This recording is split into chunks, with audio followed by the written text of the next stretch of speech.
कि मोदी जी ने मुझे चुप करा दिया था, एक ऐसा बड़ा बयान है जिसने सबको हिला दिया है। क्या इस पर कहेंगे? देखिए, गवर्नर जो सीधे सीधे वहां की परिस्थितियों से जुड़े हुए थे, जिन्हें सारी जानकारी थी, जो एक तरह से केंद्र सरकार के शासक ही थे वहां पर जिस समय ये सारी चीजें हुई हैं, वो अगर किसी बात को कह रहे हैं, ऑन कैमरा आकर कह रहे हैं, और करण थापर जैसे एक प्रतिष्ठित पत्रकार उनके द्वारा लिए गए इंटरव्यू में कह रहे हैं, रवीश कुमार जी द्वारा लिए गए इंटरव्यू में ये बात कह रहे हैं, तो मैं समझता हूं ये बहुत ही गंभीर मसला है। और जिस तरह से वो सीधे सीधे आरोप लगा रहे हैं कि प्रधानमंत्री ने कहा कि तुम चुप रहो, सतपाल तुम चुप रहो, और फिर जो राष्ट्रीय सुरक्षा सलाहकार हैं अजीत डोभाल, उन्होंने भी कहा कि सतपाल तुम चुप रहो और इस मामले को पाकिस्तान की तरफ जाने दो। ये बहुत ही गंभीर मुद्दा है, क्योंकि जिस राष्ट्रीय सुरक्षा को लेकर मोदी सरकार इस देश के लोगों को मूर्ख बनाती रही है, उस राष्ट्रीय सुरक्षा को खतरे में डालने के लिए स्वयं मोदी सरकार जिम्मेदार है। पर सवाल सर ये भी उठता है कि आखिर 4 साल बाद पूर्व गवर्नर क्यों बोले हैं? तथ्य ये भी बता रहे हैं कि गवर्नर ना होने की वजह से वो कहीं ना कहीं फंसाने की कोशिश कर रहे हैं, विरोध कर रहे हैं। नहीं, मैं समझता हूं कोई व्यक्ति ये कहे कि गवर्नर नहीं है या उन्हें कोई पद नहीं दिया गया, इस वजह से वो ये सारी चीजें बोल रहे हैं। हाँ। तो क्या इसका मतलब ये है, इस भाषा से ये अर्थ निकलता है कि क्या सतपाल मलिक सरकार को ब्लैकमेल कर रहे हैं? यही इसका मतलब हुआ कि भाई या तो मुझे बताओ, नहीं तो मैं तुम्हारी सारी पोल पट्टी खोल दूंगा। अगर ये भी स्थिति है तो भी जो सामने आ रहा है वो बहुत गंभीर मसला है।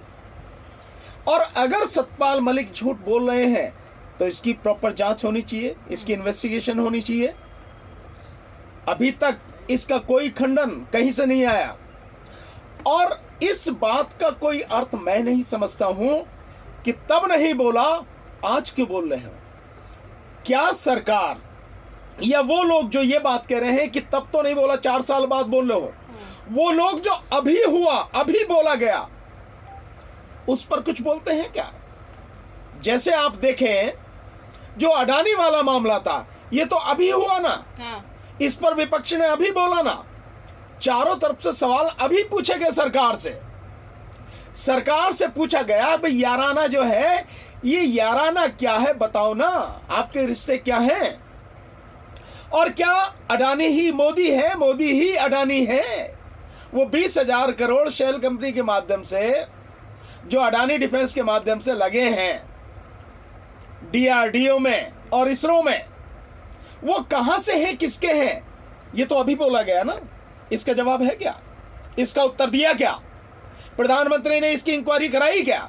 तो आपको लग इसकी रहा कोई जांच हुई क्या? इसकी इंक्वायरी हो जाएगी। जो जवान शहीद हुए, उनके परिवार वाले भी अब जांच मांग रहे हैं कि जांच हो, पर जांच होगी या नहीं, सबसे बड़ा विषय कभी है। नहीं होगी, कभी नहीं होगी। क्या इस देश में जो जनरल विपिन रावत थे, जो सीडीएस थे, फर्स्ट सीडीएस ऑफ इंडिया, उनकी मौत जिस तरह से हुई, उसकी जांच हुई क्या? क्या सिंपल कह दिया गया भाई हेलीकॉप्टर क्रैश हो गया, गिर गया और उसमें 13-14 लोग जो थे वो मर गए, उसकी जांच हुई क्या? कभी ऐसे मसलों की जांच होती है क्या? इस मसले में ये तो आज कह रहे हैं, चलो आप इनकी बात को तो कह सकते हो कि ये तो आज कह रहे हैं सतपाल मलिक 4 साल बाद। मैंने तो उसी समय, जिस समय पुलवामा हुआ था 14 फरवरी को, ठीक 1 हफ्ते बाद दिल्ली के साउथ दिल्ली में एक पब्लिक मीटिंग में मैंने कहा था कि मोदी सरकार का कराया हुआ है ये कांड इलेक्शन के लिए। ये मैंने बड़ी डिटेल में कहा था और सारी चीजें बताई थी कि किस तरह से जब सीआरपीएफ की तरफ से आपसे एयरक्राफ्ट मांगे गए तो सरकार ने क्यों नहीं दिए एयरक्राफ्ट, और जब इंटेलिजेंट आउटपुट आ रहा था लगातार 2-3 फरवरी से लेके 13 फरवरी तक 11 इंटेलिजेंट आउटपुट थे कि कुछ भी हो सकता है, उस पर कोई कार्रवाई क्यों नहीं की गई? उस पर ध्यान क्यों नहीं दिया गया? क्या ये सब कुछ ऐसा नजर नहीं आ रहा कि प्री प्लान था कि इसे होने दो ताकि इसका फायदा इलेक्शन में मिले? पर सेना के साथ क्यों खिलवाड़ करेंगे सर? जवानों के साथ क्यों खिलवाड़? क्या फायदा मिल रहा है? क्यों नहीं? क्या बात है भाई सेना के नाम पे वोट मांगे गए। सेना के जवानों के, शहीदों के शवों को रख कर नौटंकी की गई प्रधानमंत्री द्वारा। क्या किसी ने देखी नहीं है क्या? क्या यह संभव है कि इतनी बड़ी घटना घटी, इतना बड़ा आतंकवादी हमला, जिसे कहा जा रहा है यह आतंकवादी हमला नहीं है, बल्कि मैं अब इन शब्दों में कह रहा हूं कि मोदी सरकार द्वारा कराया गया यह कत्ल है, सेना के सैनिकों का कत्ल है। ये कहने की हिम्मत नहीं, हाँ बड़ा आरोप लगा रहे हैं, हिम्मत नहीं है किसी की कहने की, पर यही है। और ये सारी सर्कमस्टांसेस से होता है, सिद्ध होता है कि कैसे वो कार, अगर सतपाल मलिक साहब की बात माने जो गवर्नर रहे 10-12 दिन 300 किलो आरडीएक्स लेके वो कार उस सेंसिटिव इलाके में कैसे घूमती रही, कैसे उन इलाके में जो 10-12 जगह और दूसरी जो सड़क मिलती थी कैसे उनको सैनिटाइज नहीं किया गया, क्यों एयरक्राफ्ट नहीं दिए गए, क्यों खुद प्रधानमंत्री ने बोला कि सतपाल तुम चुप रहो, ये कोई और ही मामला है। क्यों? यही शब्द है ना सतपाल मलिक के कि यह कोई और मामला है। क्या मामला है? और क्या आप समझ सकते हैं कि भारत का प्रधानमंत्री 1 सेकंड के लिए भी कम्युनिकेशन ना हो उसके पास में, कम्युनिकेशन सिस्टम उसका गड़बड़ हो सकता है, 1 सेकंड के लिए भी वो देश के दुनिया के किसी हिस्से में रहे, माना कहीं कोई हमला हो जा, कंट्रोल किसके पास में है? आदेश कौन देगा सेना को? पर बदला भी सारी चीज बदला, वो मार के कौवा मार के नहीं, कौवा मार के बदला लिया। बालाकोट में कौवा मारा ना आपको, कोई लाशें नहीं मिली, कहां हुआ क्या हुआ कुछ नहीं हुआ, एक कौवा को मार के और बदला लिया। ये जो मूर्ख बनाने वाली बातें हैं सबको मालूम है, सब जानते हैं। हमने उसी समय सब कहा था कि पुलवामा सरकार का कराया हुआ है और सारी सर्कमस्टांसेस, सारी परिस्थितियां इस बात की तरफ इशारा कर रहे हैं, लेकिन किसी ने ध्यान नहीं दिया। इस देश की जनता अंधी जनता है। तो फाइल बंद हो गई है? फाइल बंद हो गई है, दोबारा खुल सकती है, क्योंकि आप देखेंगे मीडिया में तो सर एक हेडलाइन नहीं है इसके बारे में। जब तक मोदी है तब तक कोई फाइल नहीं खुलेगी, जब तक मोदी है कोई फाइल नहीं खुलेगी। और मीडिया, जिसकी मीडिया की बात कर रहे हो तो भांड मीडिया है, गुलाम मीडिया है, मोदी के तलवे चाटने वाला मीडिया है पूरी तरह से। वो आप उसे मीडिया कहना भी मैं समझता हूं मीडिया शब्द का अपमान करना है। मीडिया तो आप लोग हैं, कम से कम आप हिम्मत तो कर पा रहे हो किसी से ये बात पूछने की, दिखाने की, इतनी तो हिम्मत कर पा रहे हो। उसमें तो इतनी भी हिम्मत, मर गया वो तो। वहाँ तो लगातार ये चल रहा है कि अतीक अहमद को लेकर शाइस्ता को ढूंढो, लेडी डॉन का इनकाउंटर होगा, पूरी गैंग है। ये सब इसलिए हो रहा है ताकि प्रधानमंत्री जो सतपाल मलिक के द्वारा उठाए गए सवालों से घेरे में आ गए हैं, राष्ट्रीय सुरक्षा के नाम पे देश के सुरक्षा को, जवानों को कैसे इतने बड़े संकट में डाला और 40 जवानों की हत्या हुई है। इस सबसे प्रधानमंत्री सीधे सीधे कटघरे में है, गृह मंत्री कटघरे में है, मोदी सरकार कटघरे में है। और इससे ध्यान हटाया जाए, क्यों? क्योंकि कर्नाटक में चुनाव चल रहा, मिट्टी पिट जाएगी।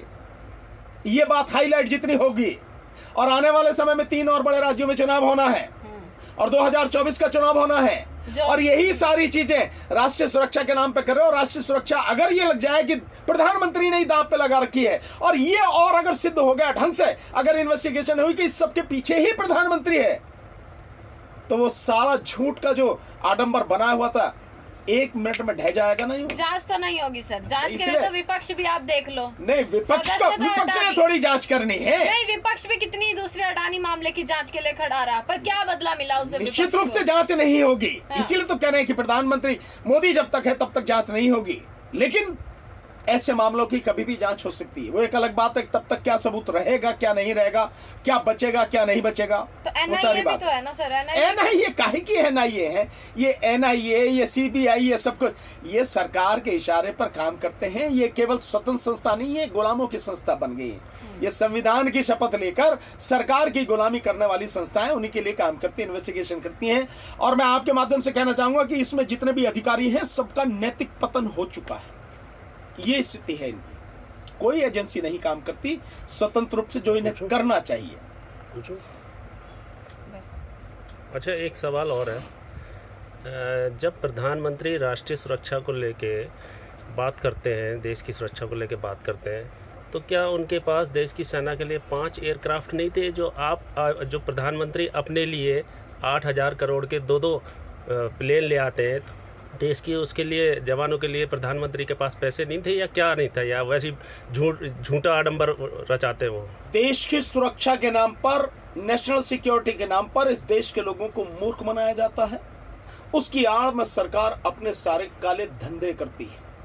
और अफसोस, इस देश का प्रधानमंत्री सबसे झूठा, सबसे बेईमान, निहायत भ्रष्ट व्यक्ति है।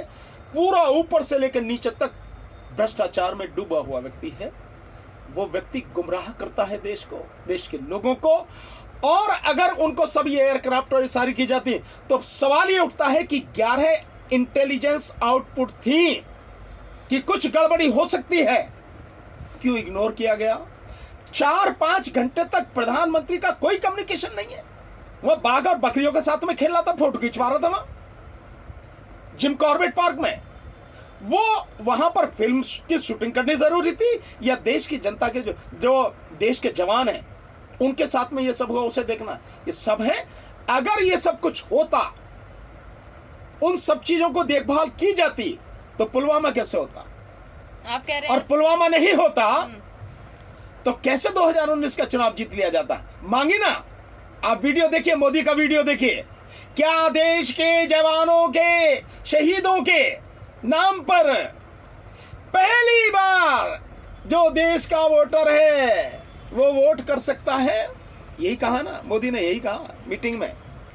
अच्छा, एक जिस तरह की आखिरी सारी चीजें की गई हैं सब जानते हैं लोग। अब कह रहे हैं हमने तभी कह दिया था कि सब कुछ बीजेपी का और प्रधानमंत्री मोदी सरकार का कराया हुआ। एक आखिरी सवाल, आपने अभी कहा कि उस समय पे जब जिम कॉर्बेट गए थे तब जवानों के बीच में जाना चाहिए था। ऐसी कई छवियां आई हैं, ऐसी कई इमेजेस, वीडियोस आई हैं कि सिर्फ जवानों के बीच में ही नहीं जाते हैं, वस्त्र धारण करके पूरा प्रॉपर भेष लेकर प्रोत्साहन करने के लिए जाते हैं। तब आप लोग क्यों कहते हैं कि दिखावा है? कभी आपने गांव में स्वांग सुना? कभी स्वांग देखा? स्वांग स्वांग में एक भंडेला होता, भंडेला यही भाषा बोलते हैं, देशी भाषा, यूपी में यही भाषा बोली जाती है। उस स्वांग में एक भंडेला होता, वो तरह तरह के रूप रचता। वैसे भी आप सर्कस में देखोगे तो जोकर जो होता है ना, तरह तरह के रूप धरता है और कुछ नहीं करता वो। हालांकि वहां तो जोकर तो फिर भी वहां कुछ ना कुछ करता है, लेकिन प्रधानमंत्री कुछ नहीं। सेना से मन जब की बात सेना करते को हैं। जरूरत होती है तब प्रधानमंत्री का तो पता नहीं होता। इस देश की सेना को सबसे ज्यादा कमजोर इसी प्रधानमंत्री ने किया है।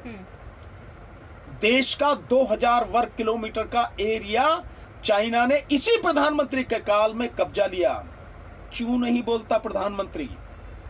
देश की सेना की संख्या को 14.5 लाख से कम करके 8 लाख पर लाने की रणनीति है इसकी। 8 लाख कहां 14.5 लाख, कहां 8 लाख, ये है रणनीति। और जो ये वो किया गया है अग्निवीर वाला, मैंने उसमें डिटेल में बताया है, मेरा वीडियोस है, आप उसमें देखिए। इस किस तरह से जो भर्ती हो रही है, कितने समय में सेना की संख्या 8 लाख पर आ जाएगी। ये बहुत बड़ा षड्यंत्र देश की सुरक्षा के साथ में किया जा रहा है, खिलवाड़ किया जा रहा है और वर्तमान प्रधानमंत्री द्वारा किया जा रहा है। देश की जनता को इसे समझने की जरूरत है। चलिए, शुक्रिया।